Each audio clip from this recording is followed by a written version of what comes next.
Welcome to 6 Steps to Growing a Winning Business Seminar. As Action Coach business coaches, we understand that successful business ownership requires continuous training, planning, tested marketing strategies, systems, and more.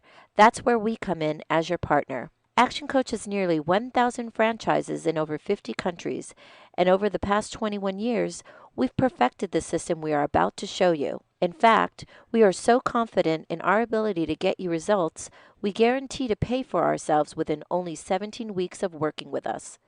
This 1-hour seminar will show you a proven formula for how we will grow your business and help you create massive improvements to your business and your life. Your presenter today is the founder and chairman of Action Coach, Brad Sugars, the world's #1 business coach. Hi, everybody. Can I just start by finding out how many of you are business owners here in the room already? Where are the business owners? Can I just see a show of hands? Fantastic. Where are those of you who work for someone else? Where are you guys sitting? Fantastic. Good to see. Any business owners that wish you still work for someone else? Any in that category in the room? It's like, I don't know what's worse, whether you laugh at that joke or whether you raise your hand. It's like, you know, being in business is a tough gig sometimes. It's one of the loneliest jobs there is.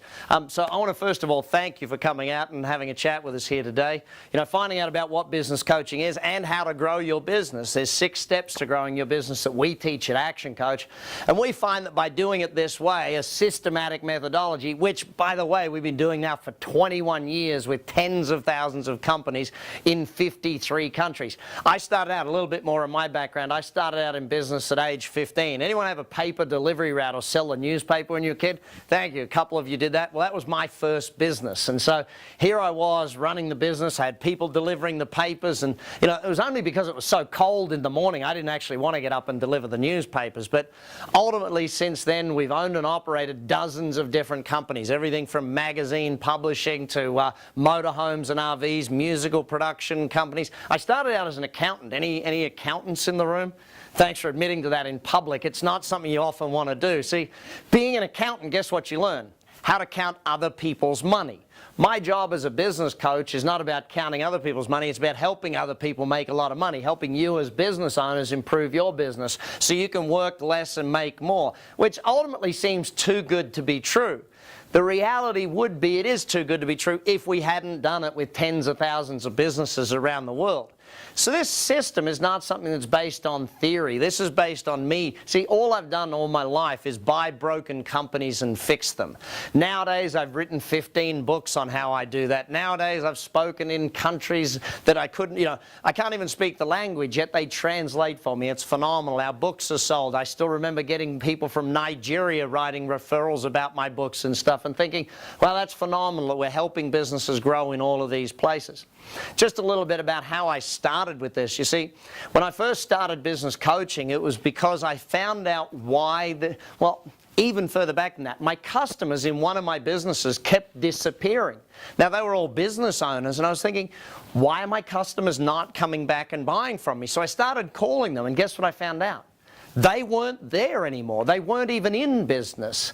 Subsequently, what I've learned over the years is that 80% of businesses fail, and so many of them do it in the first year or 2 years, to the point where now it became my absolute passion and desire to change the way business operates, to change what happens. Because when you understand how many businesses go bankrupt on a day-to-day basis, how many business owners are struggling on a day-to-day basis, to even pay the wages of their staff, to make payroll each month, it's killing a lot of business people. And so that became my passion. And so for the last 20 years, I've traveled the world teaching people how to run their business, to the point where now we have governments paying us to help grow companies because we can get more jobs happening. These are the things we do, and it's why I love what I do. It's why I started this company, and it's probably why you're all here, because you started your business for a reason. I'm not sure what it was. Maybe it was a better lifestyle. Maybe it was to be your own boss. Maybe it was more money. Maybe to spend more time with your family. Whatever it is, let's take a look at how we actually do that. So building a business is pretty simple, but to do it we got to follow a simple set of 6 steps. So you ready to learn the 6 steps? Say yeah? Yeah. It's a very simple thing to do, but we got to start right here. What is a business? By definition, most people understand a business wrong. Most people think a business is like creating a job for yourself. It's not about you being busy. Business is not spelt with a Y. What it's all about is creating a very simple thing, a commercial, profitable enterprise. Now add these 2 parts to it, and this is where most people fall down. That works without me. If I've got to be there, it's no longer a business, it's a job for me. My goal is to create a business that works so I don't have to. See, the reason most business people, the reason you work so hard is that your business doesn't work, you do. Ultimately, if I said to you, how are you going to take another 4 weeks vacation? How are you going to do this? How are you going to set your business up so that it allows you to do that, so it allows you the freedom? Most business owners end up in the exact opposite scenario. They end up trapped by their business. They end up stuck in their business. They end up having to work harder than all of their employees for less money than their employees. And that's craziness in what we see. The way we teach it at Action Coach, the whole aim of this is to get the business to work so you don't have to. See, if I could reduce your hours each week, if I could cut back the number of hours that you are actually working, would that be a good thing? Yes or no? Yes. How much would you want to cut it back? And that's an interesting point. Do you know how many hours a day or week you actually want to work? Versus most business owners who, they just keep working as long as it takes, as long as it takes. They don't have a plan to get themselves out of it. That's the first thing I want you to understand. This system is a methodology to get it so the business works so you don't have to. And that's the ideal point behind it. So, let's take a look at the 6 steps. Each of these steps is very simple, but very, very powerful. We start down the bottom here, mastery. Well, mastery depends on which part of the world you're from. You pronounce it different ways. I say tomato, you say tomato, different things. You know, being an Australian, it's funny, my accent's understood in about half the world, and the rest of the world's going, what is he saying again? You know, but it's an interesting one. Being Australian, we understand that lifestyle is why you go into business. Building a business through the whole lifestyle aspect. So this mastery is where we got to start, though. We start at the basics. We've got to get the absolute fundamentals right. Now, the aim of this is to eliminate chaos in a business. How many of you ever found that the business runs you, you don't run the business? Anyone in that scenario? Working too much, doing too many hours, doing that? You know, it's a point where we have to change that sort of thing. So our idea is to get rid of the chaos, get rid of the putting out fires, get rid of the reactive methodology of running the business and get proactive about the business where you run it, where you're actually in control of this thing. Stage 2, once we've got the stability from mastery, is about cash flow. Most businesses struggle with cash flow. You know, most businesses are not making enough money to really grow at a rapid rate. If they had a lot more money come in, they could grow faster. They had the cash flow to do it. So here what we're doing is about creating a predictability of cash flow. When we say the word niche, what we're looking about here is the marketing side to your business. Now, if I ask the average business owner these 2 questions. First question, how many pages are currently, in fact, you might like to write it down. How many pages are in your current written documented marketing plan? Write the number down for me. It's probably a fairly round number for most of you, isn't it? You know, the reality of when I ask that question for most people is it's a pretty simple question, but most people don't have an answer other than 0 pages or 1 or 2 pages. Why? Because they don't know how to write a marketing plan. They don't know how to do marketing. Now, here's the question. Do you want to put more money into marketing or less money into marketing? Which one? More. Well, you guys say more and you guys say less. Well, hang on, who's right here? The people that don't want to put money into marketing are the ones that know that every time I put money out there, it just seems to be gone. The people that actually want to make money in their marketing, they're the people that sit there and say, well, hang on, if I put more in, I get more back. That's what we want to teach you. That's what my whole book, Buying Customers, is all about. So read that book as well, which you got to buy it first. Make sure you buy those books. Great books. Everyone should be reading all of my books. I'm a salesman first and foremost. Where are the other salespeople in the room? Okay, let me re-ask the question. Are we all in sales, yes or no? Yeah. Yeah, we're all in sales at some point, you know, and this is the thing. If you believe in what you sell, you'll sell it well. So we have to get the niche right, the marketing. Predictable cash flow has to be a part of our business day in and day out. Then we got to go to efficiency. This is where we build in the systems within the company, the leverage. Leverage by definition is more with less. If we build in the systems, if we build in the efficiency, what it does is it buys us back our time. You know, one of the biggest challenges of business is that there's no systems in place, so therefore you've got to work a lot of hours. You've got to do all of the extra work. There's no one else can do it. If you've ever said, or in fact, think of it this way. How many ever said this statement, no one can do it as good as me? Or if you want a job done, you've got to do it yourself. You know, those sort of statements. Why? Because there's no systems running your business. You're running it yourself rather than using the systems to run the business, and that's a very important point. Then we get to the team side of things. Now you've got to structure a team for the growth, for the future growth. This isn't just about having people on the bus, it's about having the right people on the bus to grow the business. Because ultimately, you're not going to be running the business. If you're running the business, then it's still just a job for you. Ultimately, your goal is to get it so that the business works so you don't have to. So does that mean you're going to need better quality people, higher trained people, you know, excuse me, people with all of the skills to grow the business, not just to keep it running. And that's an important aspect to it. This isn't about just running the business, it's about growing the business. Now, ultimately there, when we build that team into place, it's about putting someone else in charge, a CEO, a general manager, someone else to run the business on your behalf, so that you can then focus on the growth side of it, the synergy. This is where you turn this thing into multiple locations. It's where you might franchise it or license it or open it across the world, open it across the state, the country, wherever it is that you want to trade. It's about looking at getting great results with the business, but it's about getting there through building the business as something that works without you and then multiplying it across different markets. Often this is where we get passive income coming in from the business. See, ultimately, if you build the business right, it works so you don't have to. Ultimately, if you build the business to a point where it works so you don't have to, guess what? Now your income comes in whether you get out of bed or not. Imagine, like I know for me, one of my restaurants, I literally only visit the restaurant to eat or have a beer every now and again. That's it. You know, I don't go in there to run it. I don't go in there to see the management team. I don't go in to do the accounts. I don't do anything. I literally only visit. To the point where the other day I went in there with my family and my daughter came up to the front counter and the young lady on the front counter said, "Hi, have you got a reservation?" And my daughter looks at me, "Dad, shouldn't we tell her that you own the place?" I said, "No, kid, that means the business is running well if they don't know we own the place." You know, that's ultimately the point. Now, you might want them to know you own the place just for fun, but ultimately, it's about getting a business to work so that you don't have to. So let's take a look in a little more detail about some of these areas. Once the business has got to that point, it's now time for you to go and look at other businesses. And that's a whole other aspect. If you read my Billionaire in Training, it's about how to buy, build, and sell companies, about what to look for. You know, that's ultimately a different game for entrepreneurs to play. Sometimes, though, you've got to get the first one running first so that you can get to the second, so you can get to the third. Number one, destination mastery. Do you need to know where you're going in order to get there, yes or no?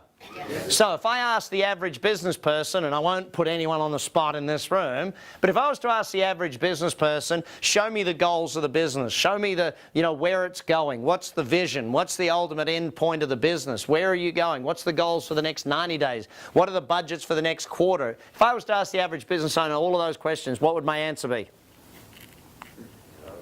See, the silence of all of you is exactly what the answer is in most cases, because most people don't have a destination written down. You know what most people have, you know, when they first started in business, they were very excited and it was like, let's go and do this and achieve that and do all these wonderful things. Now we get to a point where most of them, you know what they actually care about? Can I just pay the bills this week? You know, and that's one of the worst things. If your only goal is to just pay the bills, then guess what you're going to achieve? Just paying the bills. Nothing more than that. So make sure you understand what it is you're going, where you're going, the destination. How much easier do you think it is by finding the destination if you have a coach sitting there with you, helping you decide where you're going to go, asking you the right questions about getting you there? That's what coaching does, is it has someone from the outside looking in. One of the funniest things, I know there's some husband and wife teams here in the room, when we sit with a husband and wife team and ask them, hey, what do you want out of the business and what do you want out of the business? And the two of them want two entirely different things. That, by the way, there's some interesting talks that night at home, I'm sure. But the point of it is that we help you get clarity on where you're going with the business. What are your goals? What do you want it to be valued at? What revenues do you want it to be doing? What are the profitability you need it to be doing? How many days a week do you want to work? How many vacations or what type of holidays do you want to take each year? These are important questions that you need to know for yourself and for your business. By the way, there's no use setting business goals and then personal goals. One of the things we always look for is, what are your personal goals, and let's build a business to suit that, okay? Second area of mastery, the money side of it. Well, excuse me. Would it be an interesting thing if I told you that, well, put very simply, most people in business aren't very good at keeping a track of their numbers? Would that astound anybody? No, it wouldn't astound anybody. The challenge, though, is if you don't know your numbers, then how are we going to make any decisions? If you don't know your numbers, how do we actually grow the business? So oftentimes we've got to get people back in charge of the money of their business. Because until you're in charge of the money, how do we make decisions on how we actually will reduce an overdraft, or how much stock or how much inventory we've got in the business? Which inventory is selling, which isn't, where the highest profitability is, so we know what items to sell and what items to not really focus on. You know, these are some of the aspects of it. How are you compared to industry benchmarks? These are some real big challenges and some big questions that business owners need to ask.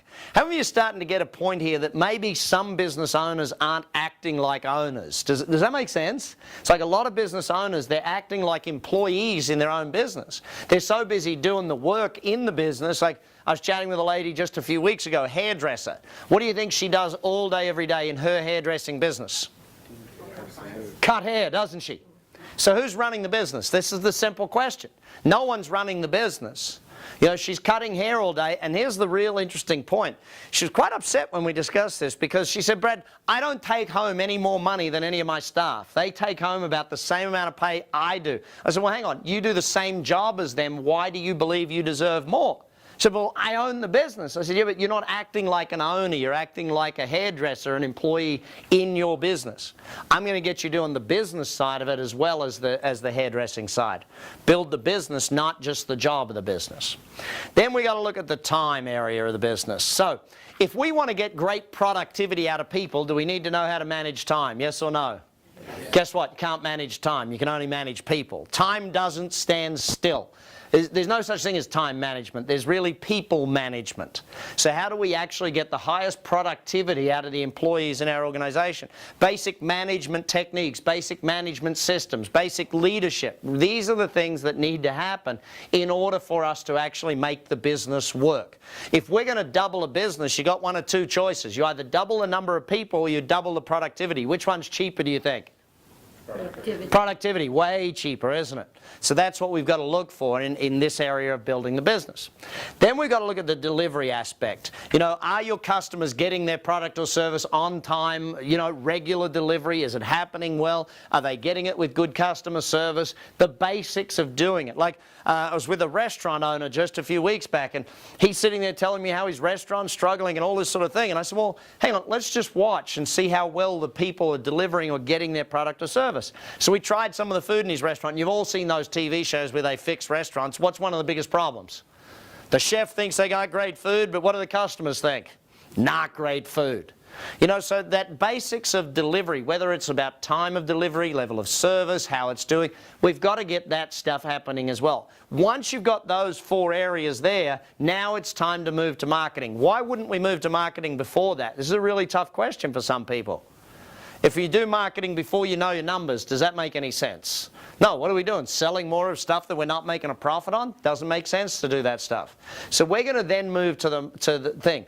So when we look at it, we call it a niche. Now, what's my definition of a niche? That there's no what competition? Everyone know? Price. So what's the deal with that? Why are most businesses competing on price? Because there's nothing unique about them. There's nothing different about those businesses. If they don't have a uniqueness, what do they got to compete on? Price. But that being said, how simple is it for a business to stop selling on price? Well, let's do this. Let's say you're calling someone to buy new tires for your car, okay? You call them up, want new tires for your car. What's the first question you're going to ask? What's the price for tires for this type of car? And if they just give you the price, what is the only thing you have to make a decision on right now? Price. So we've got to teach people how to not focus on price. We've got to teach salespeople. We've got to teach the marketers how to focus on value, how to focus on things. What's one of the fastest ways you can kill a business? It starts with D. Discounting, correct. The moment you start discounting, you're starting to kill a business. You know, too often, and especially in small to medium-sized companies, when they start thinking discounting, they start actually losing business hand over fist because, well, here's the thing. When you discount, what type of customer do you attract? Cheap. Someone that wants cheap prices. Will there always be another business that's willing to offer cheap prices, yes or no? Always going to happen. So our aim in the niche segment is now, how do we define a great set of customers? What are we looking for? And of course, we don't just want them to come in once, we want them to come back again and again. So this is where we have to look at how do we actually do that. So when I go in and start talking about growing a company, there's 3 areas that most people focus on with me. They say, Brad, you know, we need more customers. Brad, we need more revenues. Or Brad, we need more profitability. I'm going to show you a formula in a moment that shows you those 3 things are actually not important in a business. Why are they not important? Well, very simply, when you see the formula I'm about to teach you, they are just the end result of another 5 areas. And these 5 areas are the most important 5 areas in business. Yet, when I ask the average business owner what this formula looks like, they have no idea. So, if you haven't taken great notes to now, this one you want to really write down very well. My first book, Instant Cash Flow, had a whole bunch of information on this, but you've got to know this formula. So, the formula works like this. Number of leads. Leads is like prospects, potential customers. They could call your business, you could call them, they could come over the internet, they could walk into your store, however it is you communicate with customers. So number of prospects or leads. We then multiply that by your conversion rate. That is the percentage of those that could have bought to the percentage of those that actually do. So 10 people called your business today and only 2 of them made a purchase, your conversion rate's 2 out of 10 or 20%. Now, if you don't know those numbers, how do you improve them? Any sports fans in the room? How many stats do they keep in sport? All of the stats. Why do they want to know their numbers? How come? So they can get better. If you don't know your numbers, it's very hard to get better. So I ask you, how many of you in this room know how many leads came into your business last week? Like how many actual people called you, walked in, whatever they do in your business? Who knows that number and knows it accurately? Okay, see, that's the problem. That we don't know the number, how we're going to improve it. Now, my coaches, I've taught all of my coaches 87 different lead generation strategies. So there's 87 different methodologies to bring leads into a business. Average business, how many different ways do they have leads coming in, do you think? 5. 5? Any other guesses? 1 or 2. 1 or 2? That's far more like it. 1 or 2 strategies to bring in leads. Do you think you can have a growth business with only 1 or 2 strategies to bring in leads? Not happening, is it? And again, this comes back to my marketing question. Why aren't people putting more money into marketing? Because usually their marketing's done badly, therefore they put money into a radio advertisement, it ran 10,000, whatever number of times, and they said radio doesn't work. And it's not that radio doesn't work, it's that advertisement run on that station at that time with that offer, that headline, and that voiceover didn't work. A lot of variables to look at in this thing. So then conversion rate. We have 83 different strategies to improve the conversion rate of a business. And we're going to get to how to do some of these in a moment. But the point behind it is this. What you've got to look for in each and every one of these is, do you know the numbers and do you have a plan to improve them? You know, because when we start with you, one of the first things we're going to do is find out what are these numbers. And then we're going to say, okay, we're going to look at how much we have to improve them to hit your goals. Then we've got a plan. You see, you sit down and start thinking about it. If you know your numbers are here and they've got to get there, we can design a plan to actually make that happen for your business. So then we've got to look at number of transactions. Now, this is about repeat business, how often a customer buys from you over and over again. Now, some customers will come in once, you'll never ever see them again. Other customers will come in 10, 20 times a year. But this is about the average number of times the average customer comes in per year to buy from you. Now, again, we've got to get them coming back more often. Then we've got the average dollar sale. You know, and we sit down and we look at it and we say, okay, what is the average sale in this scenario? How much are people actually spending? Now, some will spend 5, some 500, but what's the average is what we're looking for in this case. Again, let's develop a plan to change that. Then we've got the margins, okay? What is the profitability of this in this example? That's what we're looking for. Of course, we want to improve that. Now, if your revenues go up, will your profit margins go up? Yeah, because your cost coverage is already done. But on top of that, we got another 50 odd strategies to improve the bottom line profitability of a business. And not just cutting costs. This is not the only way to improve margins. A lot of marketing things will improve margins. For example, ask Ralph Lauren how much he charges for a polo shirt versus going down to your local store and buying one there. You know, marketing does help margins. It helps the amount we charge for something, so therefore it works. So let's put some numbers into this so you can get an idea of it. I'm going to go pretty quickly with the numbers, but just help you understand. So let's pretend last year we had 4,000 potential customers. You might like to write these down so you can actually work it through. 4,000 potential customers. Let's pretend we sold to 1 in 4 of them, okay? So only 1 in 4 actually made a purchase. So you've got how many customers in this case? 25% conversion rate, 1,000 customers. Does that make sense for everyone so far? Okay. Second one, then we've got to look at the next part of this, transactions. Number of transactions, how often you get them back. Let's give, in this example, 2 times a year. So again, some people never came back, others came back 10 or 12 times, but the average person bought twice. Then let's use the average sale and say it's 100. Just for ease of numbers sake, here's 100. So you've got 1,000 customers doing 2 transactions at 100 a time. So what's your revenue? 2,000 transactions at 100, 200,000 in revenue for this little business. So then we're going to do margins. I'm going to make it easy for you and just say let's do 25% margins, okay? So it's easy math. So this business's profitability is 50 grand. Now, why do you see I've got those 3 numbers highlighted in red? The customers, the revenue, and the profitability. Why do you think I've highlighted those? The most important. The most important? Absolutely not. In fact, the exact opposite to that is the answer. They are the 3 least important ones. Why are they the least important numbers on that page? They're the outputs. They're the outputs. They're the result. Remember I said that a moment ago. They're the end result. The equal sign is in front of them.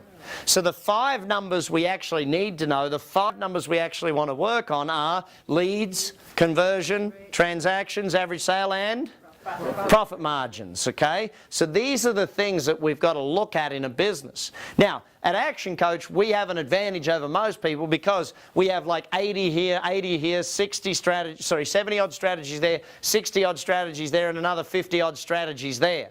So all up 280 odd strategies to improve the bottom line to work with business. How many of those strategies most business owners know? Very few. Why? They're hairdressers. They're cutting hair all day.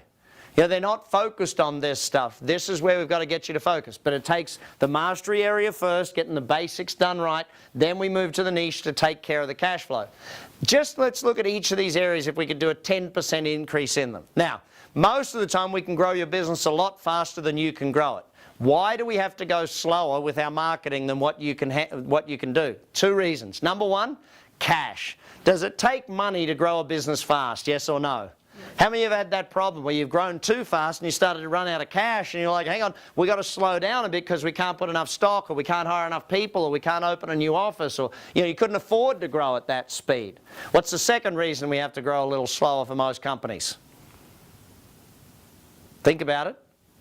Money and ability to deliver. See, the ability to deliver is another thing. If you get too many customers too fast, could that put you out of business just as fast? Yes or no?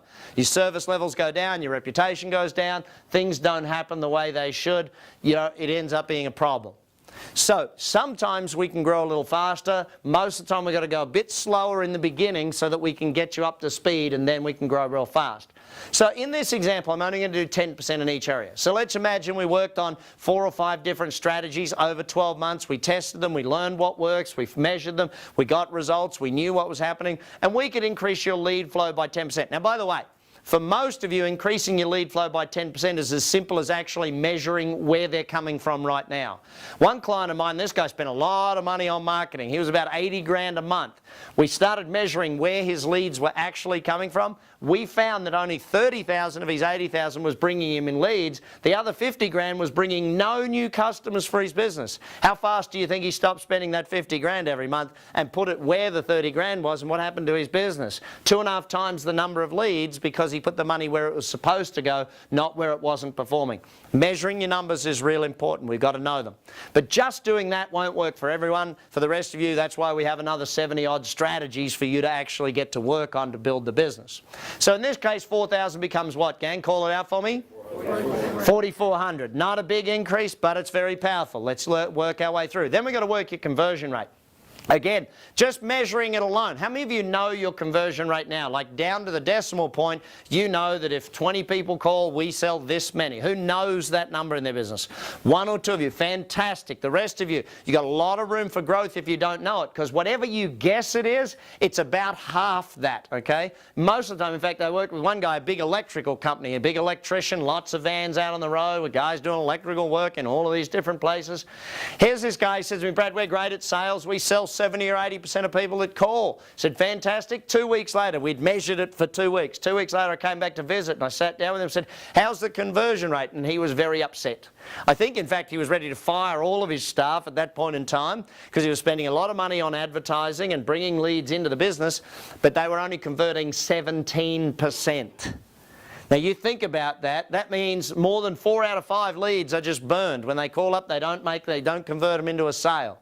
We've got to measure it. But then again, we've got another 80 odd strategies to improve the conversion rate. So if we took a year, do you think we could get 10% better in your conversion rate? Yes or no? Yes. Yeah, especially if we measured it and knew what was happening and did all those things. So in this case, 10% more than 25 is what, everybody? 4,400. So, sorry, hang on. This one here, the 25%, not 35, it's 10% better. I don't want 10% more, just 10% better. I should have worded that properly.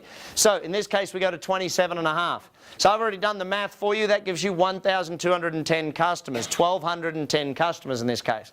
Then we're going to work on your repeat business. Now, simplest one of all of repeat business. How many of you, raise your hand if you've done this. Did every customer you've done business with in the last month even, just the last month, get sent a note that said, hey, thanks for buying from us, we really appreciate you buying? Who's done that? Okay, again, room for improvement here, gang. Lots of room for growth. My challenge with each and every one of you is that all of these things have got to happen if you want the business to grow. Give you a simple example. One company sent me a beautiful thank you card. It was a restaurant. I ended up becoming their best customer because my waiter sent me a handwritten note saying, hey, thanks for buying from us. We really appreciate it. Love to see you back again soon. If you need another booking, please call me, your waiter, Phil. He became known to me as Lucky Phil because that guy got good tips. But the point of it is, what are you doing to get your past customers back?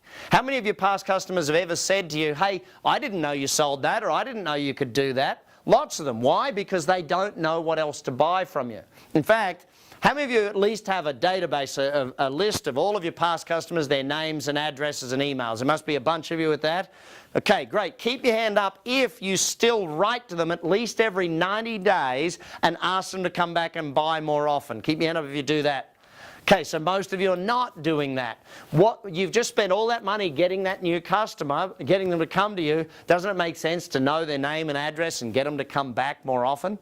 So even if all we did was 10% better. By the way, I was in, where was it? Ireland. In the north of Ireland, there's a guy raised his hand. He said, Brad, can't possibly get more repeat business out of my customers. And I said, why is that? And he said, because I'm in the funeral business. It's like, okay, buddy, yeah, you got me, you got me.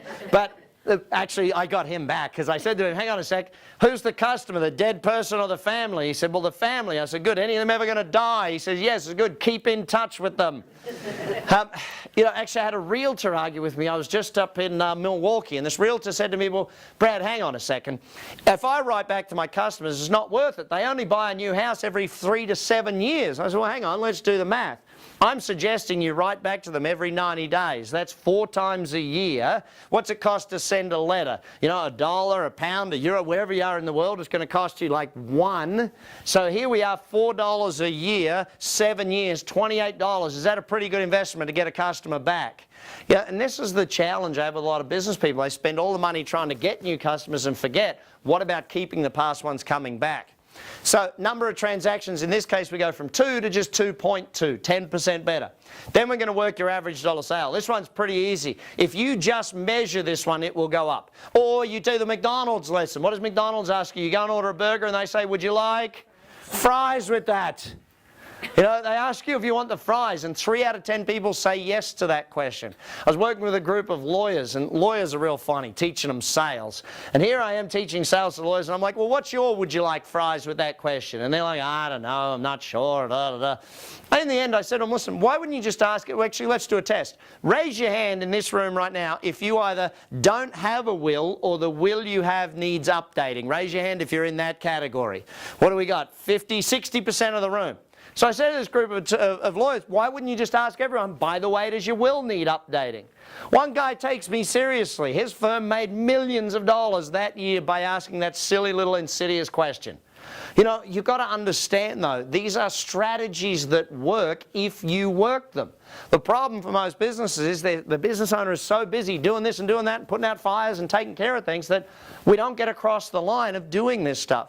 So even if, in fact, one of the biggest strategies or the simplest strategies to improve your average dollar sale, guess what it is? Raising your prices. Who's the most scared person in any business to raise the prices?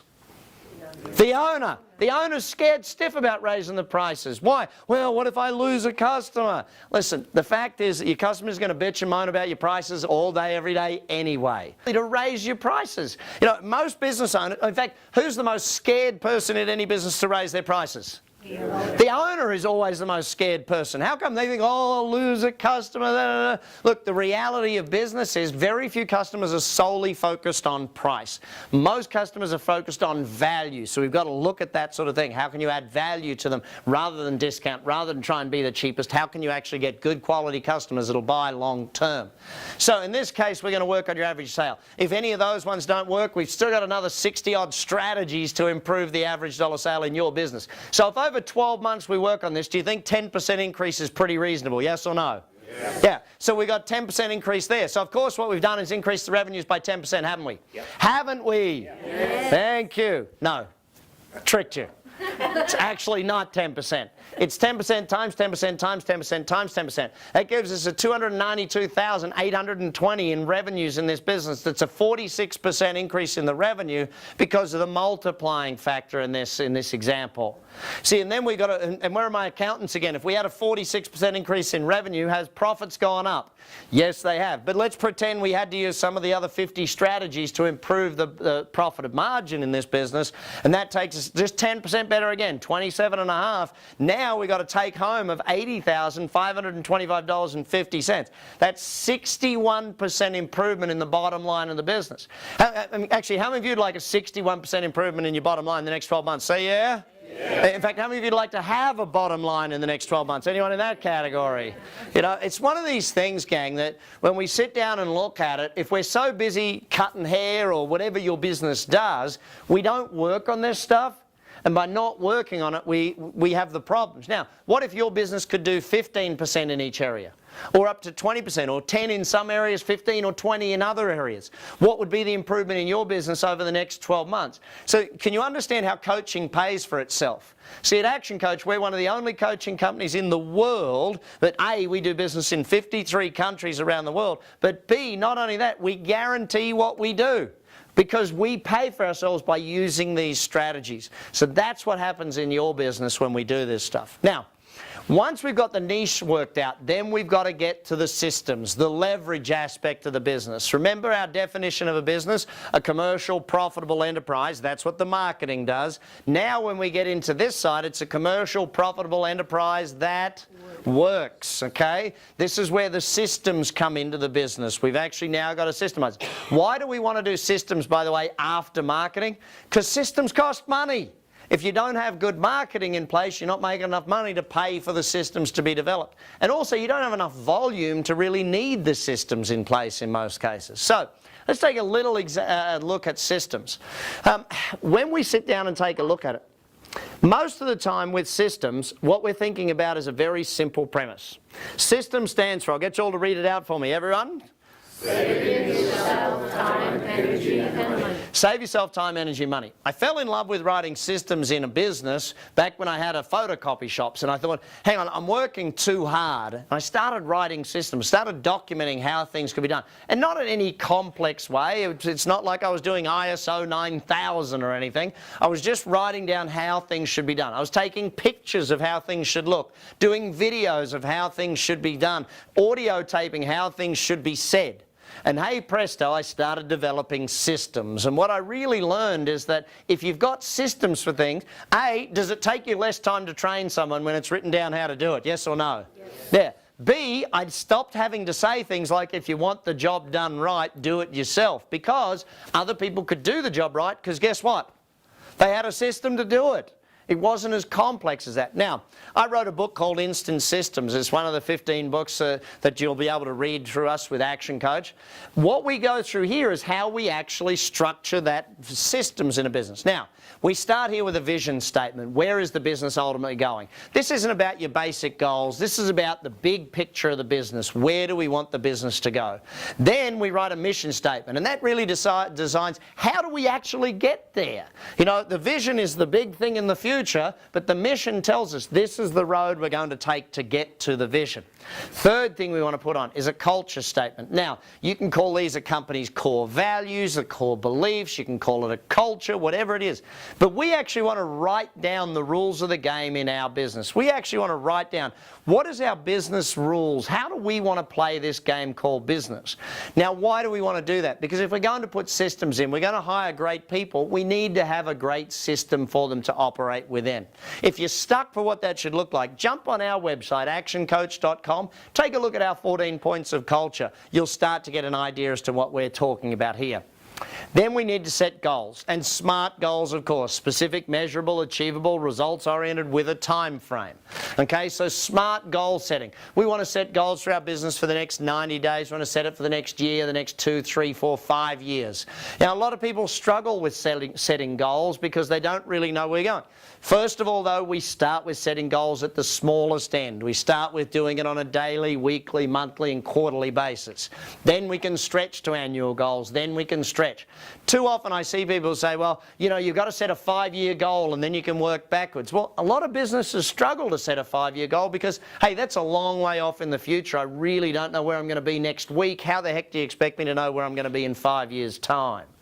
So then we go through and we say, all right, now we're going to develop an organisation chart. What should the org chart look like? When you're going to finish this business, when this business is going to be achieving its vision, what is the organisation going to look like? What sort of positions are you going to have in the company? Where is the company going to be? And how's it going to look? Developing an organisation chart is a lot easier said than done. A lot of people sit down to try and do it and they work out, well, how many people should I have there? Should I have someone in marketing? How many salespeople should I have ultimately? So sometimes that takes a bit of coaching to help get through that one.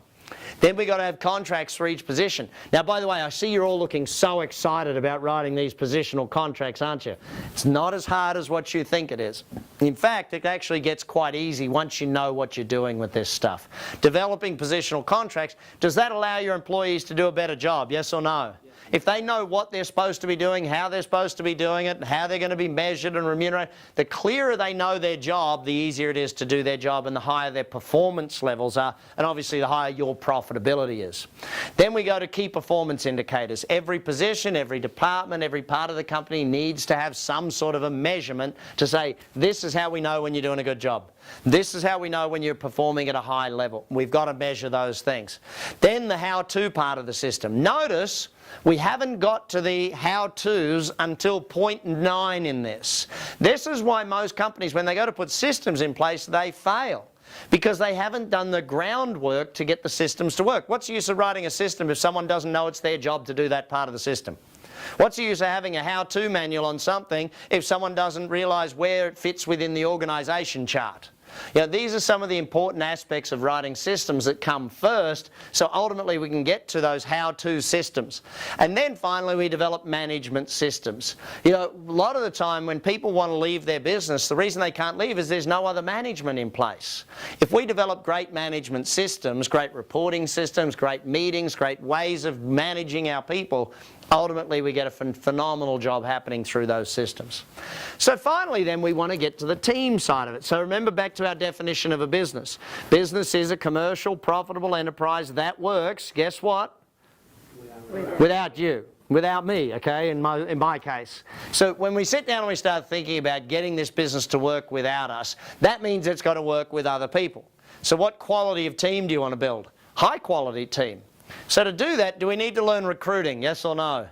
Yeah, we got to learn how to recruit the best people. And here's the funny thing about most people when it comes to recruiting. Most people just put a help wanted ad out there and they hope that the right people will actually come to it. That might have worked 20 years ago, it doesn't work today. Hiring and recruiting the greatest people is about understanding. See, back to my sports people again in the room.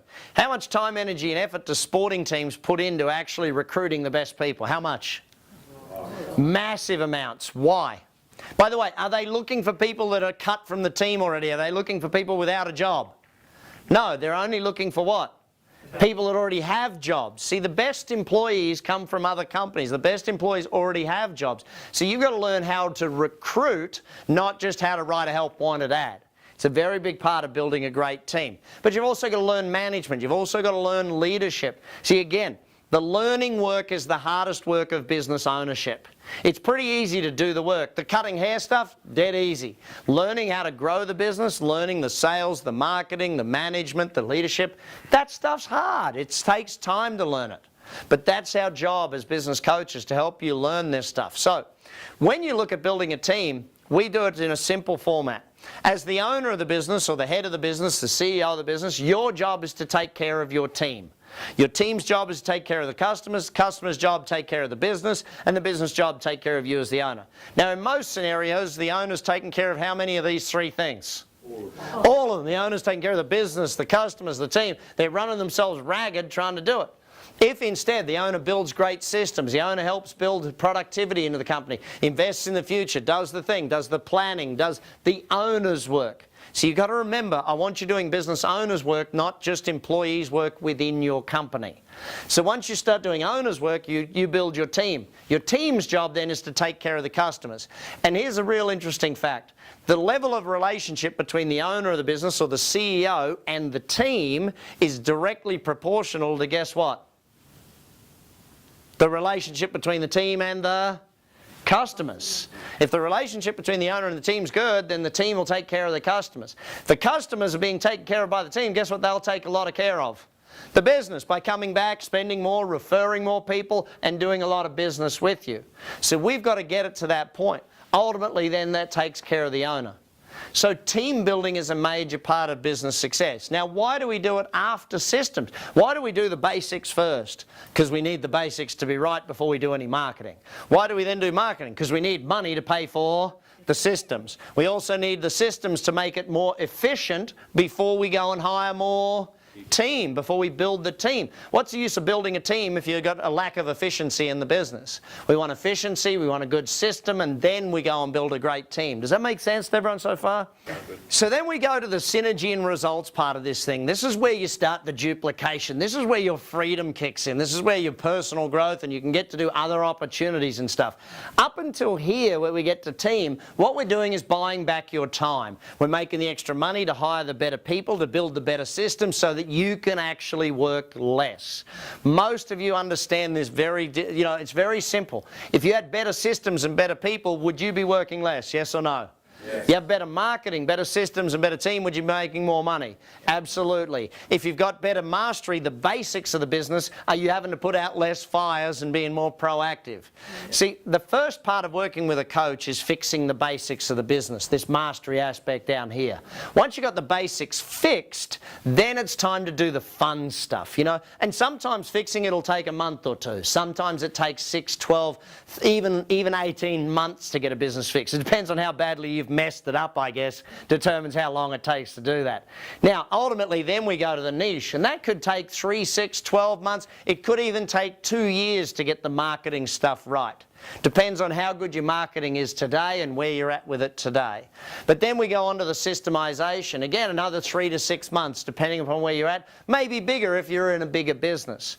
And then we go to the team building. Again, another 3 to 6 months. It takes time to do this stuff. A lot of people think that, hey, I'm looking for the silver bullet in business. I'm looking for that one idea that's going to save the whole thing. The reality of business is that you don't double a business with one idea. One idea doesn't add 100%. But 100 ideas that add 1%, this is how you double a business. It's the small changes along the way. This little small change, this little small change, they add up to massive change within the business. So Richard Branson, probably one of the most famous entrepreneurs worldwide, the Virgin brands, all of these things, he said it very, very simply. If I can, and this is the thing, what if I teach you how to run one business, can you then go and buy another business and do it again? If I teach you how to run a business, you can run as many of them as you want. You can run bigger ones than the one you're currently running. You can add zeros and upgrade to a bigger business, a better business than the one you're in. But it's the learning of how to run the business that is what takes the time. The challenge is we didn't all have different jobs. We didn't have jobs in sales and marketing and all of these things to be trained by other people how to run our business. So we had to learn it along the way. One of my greatest mentors, Jim Rohn, and a very, very smart man. I was 16 years of age when I went to his first ever seminar, and pretty sure it changed the course of my life, in the Brisbane City Town Hall. And I was sitting there as a 16-year-old, probably the youngest person in the room, taking notes hand over fist. But the two things that he said that stood out to me most. Number one, he said, never wish your life were easier, wish that you were better. See, don't wish business was easier, become a better business person. You know, don't wish that this thing is going to change, because it's not. It's just going to get harder and harder if you keep going down the same road.